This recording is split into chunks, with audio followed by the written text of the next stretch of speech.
Welcome to the Dr. Wyatt Show podcast, where developing a long-lasting, happy relationship is the status symbol to achieve, and following my 6 marriage steps is a path to help get you there. I'm your host, Dr. Wyatt Fisher, a licensed psychologist specializing in couples counseling. Be sure to send me your questions that you want me to address on the podcast. You can email me at info@drwyattfisher.com and put podcast in the subject line. Also, be sure to follow me on your favorite social media channel. I'm at Dr. Wyatt Fisher. Today I'm going to talk about the devastating topic of infidelity. Infidelity rocks relationships to the core like nothing else. Regardless of the language you speak, regardless of the color of your skin, if you experience infidelity, it's going to bring you to your knees. It's one of the most devastating things any relationship can go through. And what I see a lot with the couples I work with is a lot of mistakes. We're not prepared for marriage, and we're definitely not prepared on how to respond to infidelity. So because of that, a lot of us make mistakes in the recovery process, and those mistakes make the recovery even worse. It cripples the recovery. It lengthens the recovery. So I'm going to share with you 5 common mistakes to make sure you're not making these same mistakes yourself. Number 1 is giving too many chances. If your partner is unfaithful, you don't have to give them another chance. It's only from your mercy and your grace that you choose to give someone a second chance. But there's nothing that requires you to give them a second chance. So just consider that for a moment. If your partner is unfaithful, do you want to give them a second chance? That is completely up to you. But remember, the more times they're unfaithful, the more likely they're going to be unfaithful again. And a lot of people set themselves up to get hurt because they give too many chances. And so remember, the first thing you need to do if your partner has had an affair is they need to get that person 100% out of their life. They need to open up all accounts, including their phone, willingly to prove that person's out of their life. And if they don't cooperate with those first 2 steps, get a separation and have no contact with them until they cooperate. That gives you the power and you the control. But again, remember, it's up to you how many chances you give your partner. But the more chances you give them, the more likely you're going to get hurt again. Number 2, the second mistake is working harder than your wayward partner. If you're the betrayed partner, I see this a lot. I see betrayed partners working harder than their wayward partner at recovering their marriage. That's backwards. If your partner has had the affair, they need to be the one bending over backwards to earn you back.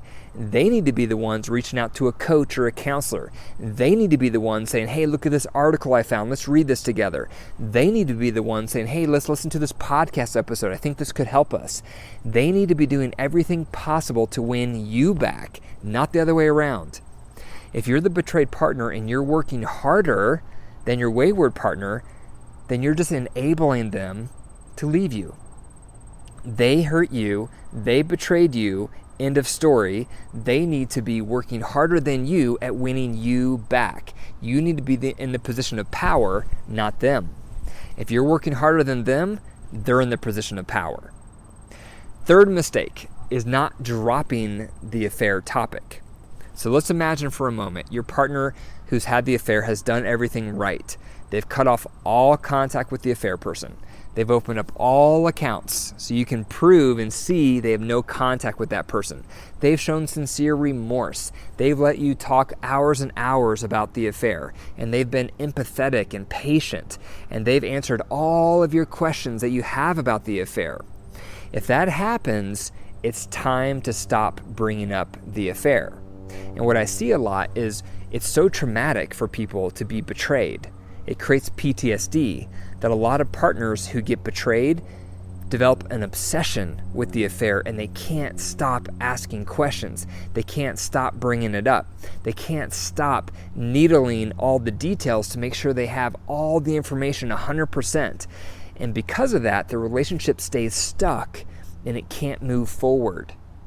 So if your partner has done all the right steps, if they've answered all of your questions many times, stop bringing up the affair, because every time you bring up the affair, it stunts the healing process.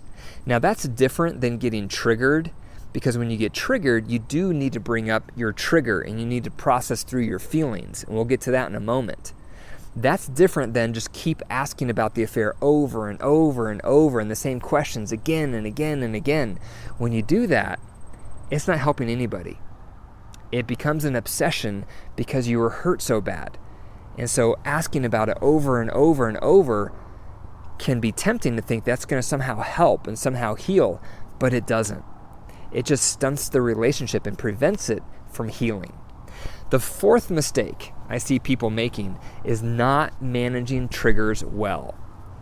So what is a trigger? When you have PTSD, no matter what the cause is, you'll experience things in your environment that remind you of the trauma.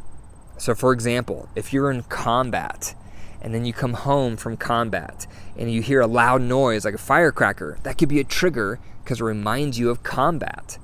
Or let's say you're in a natural disaster like a tornado, and then one day the winds get really strong and it's a trigger. It reminds you of the trauma of the tornado. Likewise with affairs. When your partner has an affair, you're going to have triggers. And a trigger can be a song you're listening to. It can be something you read somewhere. It can be a movie you're watching. But anything that reminds you of the affair, that's a trigger. Now, when you have those triggers, it's one of the hardest parts about recovering from infidelity is managing triggers well. So when you have a trigger, it doesn't mean you have to bring up every single trigger. But the triggers that are strongest for you, you do need to bring up, because if you don't, it's going to create an emotional barrier between you and your partner. However, how you bring up the trigger is very important. So here's some guidelines. If you're the one that's gotten triggered, bring up the trigger with your tender underbelly without saying you. So for example, let's say you're watching a movie and there's an affair in the movie and it triggers you about the affair your marriage went through. The way to bring this up to your partner after you've relaxed and de-flooded is something like this. I was watching the movie today, there was an affair scene, and it brought me back to our affair, and it just flooded me with feelings of sadness and hurt and fear. That's the way to bring up a trigger.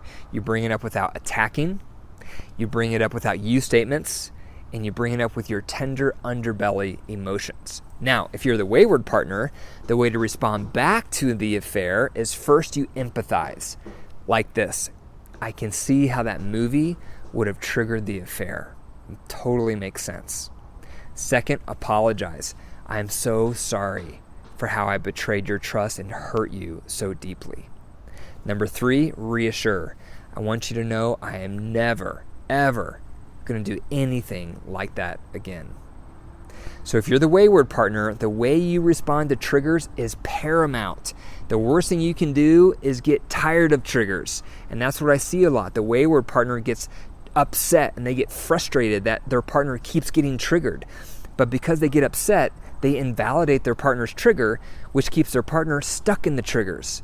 So that's the worst thing you can do. So if you're a wayward partner, the way you respond back to those triggers is paramount, because if you respond well, like I just said, through empathy, apologizing, and then reassurance, that's going to create a micro healing opportunity for your relationship. So if you don't like your partner's triggers, then respond well to them, because that will create less triggers. If you respond poorly to triggers and get impatient, that's going to create more of them, because it's going to keep your partner stuck in their trauma. Number 5, the 5th mistake I see couples make when trying to recover from an affair is not keeping your love buckets full.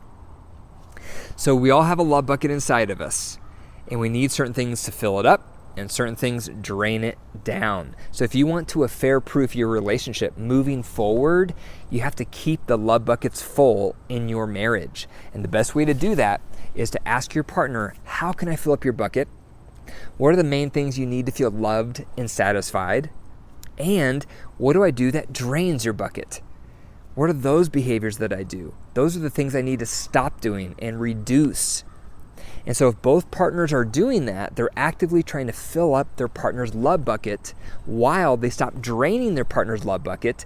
That's going to create full love buckets.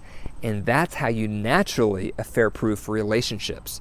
But remember, even if love buckets get low, It's not a justification to act out with an affair, because an affair is always your choice. No matter how unhappy you are, no matter how miserable you are, it's always a choice to break your marriage vows. So you can't use a low love bucket as an excuse to cheat.